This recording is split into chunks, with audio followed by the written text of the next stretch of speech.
새벽빛 묵상 여호수아 2장 1절에서 24절 말씀. 오늘 여호수아는 두 정탐꾼을 여리고로 보냅니다. 여호수아는 누구보다 정탐의 위험을 잘 알고 있습니다. 12명의 정탐꾼 중에 한 명이었고요. 갈렙과 여호수아 제외한 다른 정탐꾼들의 운명의 갈림길이 되었죠. 과연 오늘 보내는 이 두 정탐꾼은 다를까요? 그리고 이후에 이스라엘은 어떻게 반응하게 될까요? 여기서 만약에 정탐꾼이 들키고 포로로 잡히거나 죽는다면 어떻게 될까요? 그런데도 여호수아는 어떻게 보면 그런 과거의 트라우마가 될 수도 있을 이런 정탐의 일을 추진하고 있습니다. 게다가 여호수아는 하나님의 전쟁이 군사력이나 무기나 기술에 달려있지 않음을 잘 알고 있습니다. 그리고 잘못하면 정탐꾼을 보내는 행위 자체가 믿음이 없어 보이는 행동처럼 보일 수도 있습니다. 그러나 그렇지 않습니다. 모세도 여호수아도 정탐꾼을 보냅니다. 믿음이 있어도 현실 파악은 해야 되는 거죠. 대신에 하나님의 말씀과 약속, 하나님의 시선으로 하나님이 보여주시는 것들을 우리도 보아야 합니다. 마치 거대한 포도 열매를 그들이 처음에 보았던 것처럼 정탐하러 가서 상황과 사람을 보게 되면 거인 앞에 메뚜기 신세라고 한탄하게 되고 원망하게 되고 낙심하게 되고 결국에는 실패하게 됩니다. 오늘 이 정탐꾼 두 친구들도 사실 시원치 않아 보입니다. 보면 가서 바로 들킵니다. 게다가 나중에는 그 라합의 요구에 언약을 맺지 않을 수 없는 입장이 되어버립니다. 그런데 신명기법에는 이방인들과 특히 가나안 이 족속들과 언약을 절대 맺지 말라고 했었습니다. 그런데도 이스라엘의 정탐꾼, 아마 신실한 지도자들이었겠죠. 그런데도 거리낄 만한 기생의 집으로 갔고 거기서 아마 들키지 않고 티 안 나게 활동하기 좋아서 그랬을 수도 있고요. 거기 밖에는 묵을 곳이 없어서 그랬을지도 모릅니다. 혹은 아니면 다른 데 관심이 있어서 그랬는지는 모릅니다. 문맥과 어감을 보면 좀 수상한 부분도 있습니다. 또 라합이라는 이름은 넓다라는 뜻인데 보통 스케일이 큰 여인이 아닙니다. 또 이 빨간 줄을 나중에 내리지 않습니까? 성경에서 보면 사실은 주홍줄인데요. 주홍은 너희 죄가 주홍 같을지라도 할 때 그 표현입니다. 불륜과 우상숭배와 죄를 상징하는 색깔이기도 합니다. 실제로 창세기 그 유다의 며느리였던 예수님의 조상이 되었던 다말의 이야기와 여기에서 직업으로 나오는 창기는 단순히 문란함을 말하는 것이 아니라 이방 종교 제의 그런 우상숭배와 연관이 있습니다. 성경에서는 우상숭배를 다른 신을 따라가 행음했다라고 했고요. 실제로 이방 신전에서 제사를 드리면서 그런 일들을 했습니다. 민수기 시딤에서는요. 모압 여인들과 음행을 했습니다. 가나안 민족을 하나님은 문제 삼는 것이 아니라 가나안의 종교와 문화를 문제 삼고 계십니다. 그런 가나안의 우상숭배와 음란한 문화를 상징하는 라합이 가장 하나님에 대해서 놀라운 고백을 오늘 하고 있습니다. 단순히 여리고만이 아니라 그 땅을 여호와께서 이스라엘에게 주셨다라고 말합니다. 라합을 통해서 오늘 우리는 하나님의 백성이 된다는 것이 무엇인지를 아주 선명하게 볼 수 있습니다. 하나님의 백성이 된다는 건요. 첫 번째, 하나님이 하신 일을 듣고 반응한다는 겁니다. 하나님이 하신 일이라는 것은요. 구원뿐만 아니라 심판을 말합니다. 하나님의 구원에 대해서는 믿음으로 받아들이고 심판에 대해서는 두려워 떠는 것입니다. 그리고 그 가운데서 나는 하나님의 심판이 아니라 믿고 구원받아야 하겠다라고 반응하는 겁니다. 라합은 오늘 11절에 보면 또 하늘 위의 하나님, 땅 위의 하나님이라고 고백하는데 이 표현은 모세와 솔로몬, 라합밖에 쓰지 않는 표현입니다. 그러나 가장 이스라엘다운 표현이기도 하죠. 또 여호와로 부르는 것도 이방인 중에는 여호수아에서 기브온 사람들 외에는 여호와라는 표현도 이름도 알지 못합니다. 하나님께서 어디에서 누구에게 무슨 일을 이렇게 행하셨는지를 정확하게 알고 있고 두려워하면서 또한 기대하고 있습니다. 그것이 바로 믿음입니다. 두 번째로 라합은 위험을 무릅쓰고 내가 속한 세계와 그 세계관 속에서 탈출합니다. 출애굽이라는 것이 바로 그런 것이죠. 인종적이고 종교적인 개념이기 이전에 이것은 문화적이고 지난번에 말씀드린 이념과 관련된 것입니다.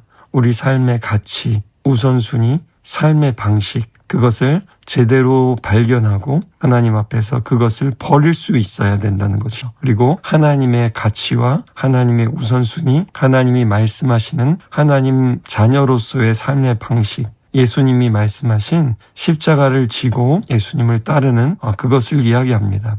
라합은 예수님 말씀에 곧 버리고 따랐던 사람들처럼 여호와 하나님에 대한 소문을 듣고 곧 가나안 문화를 버리고 따릅니다. 세 번째로 라합은 하나님과 하나님의 사람들 그 공동체와 언약을 맺고 지킵니다.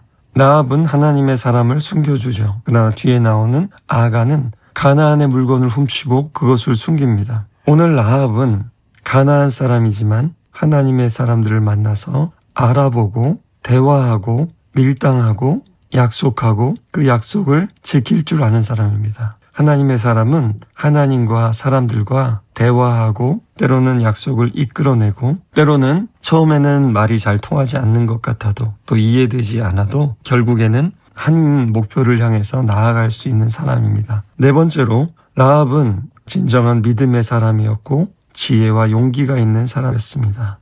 보면 라합은 왕의 군사들을 따돌리죠. 그리고 정탐꾼들을 보호합니다. 화이트라이라고 하죠. 거짓말을 하면서 또 연기를 해가면서 이들을 살려내고 있습니다. 반대로 여리고의 왕과 군사들과 심지어는 여호수아가 보낸 정탐꾼들도 라합과는 달리 어리숙해 보입니다. 이 사람과 사태 파악이 잘 되지 않는 것처럼 보입니다. 여러분, 믿음 좋은 사람은 확신이 강한 사람이 아니라 한편으로 하나님의 심기를 살피고 다른 사람의 마음과 형편을 살필 줄 아는 사람입니다. 다른 사람의 표정과 행동과 제스처에 담긴 다른 사람의 말과 행동과 때로는 표정과 제스처에 담긴 그 사람의 마음과 생각이 어떤지를 진심을 알려고 그렇게 살피는 사람입니다. 하나님의 나라는 정말 파격적인 나라입니다. 유다의 며느리가 된 다말도, 오늘 이 여호수아서에 나오는 라합도, 룻기에 나오는 이방 여인 룻도 모두 예수님의 조상이 된 여인들입니다. 공통점이 있다면 이들은 도덕적 윤리적으로 보면 사실 잘 이해가 안 됩니다. 어떻게 보면 굉장히 흠결이 크고 비난받을 만한 행동까지도 합니다.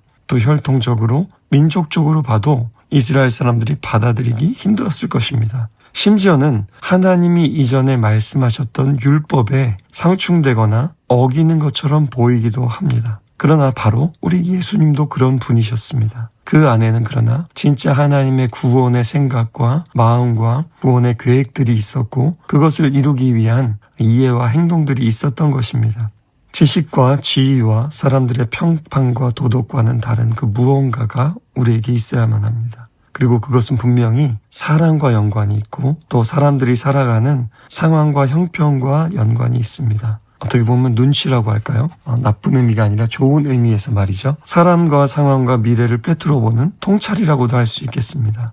라합에게는 그런 게 있었습니다. 어제는 동쪽의 르우벤, 갓, 므낫세 절반 지파를 통해서 여호수아가 하나님의 약속과 응답을 확신했다면 오늘은 가장 가나안에 속한 여인 기생 라합을 통해서 하나님의 음성을 듣고 있습니다. 가장 전형적인 가나안 사람, 이스라엘 입장에서는 가나안이 멸망해야 하는 이유를 가지고 있는 이 여인이 오늘 사실 하나님에게 가장 가까운 사람, 하나님을 가장 갈급해하는 사람, 하나님의 말씀을 전하고 심지어 하나님의 일을 이루는 사람입니다. 하나님은 반전의 하나님이십니다. 믿음의 사람들은 반전의 인생을 살아갑니다.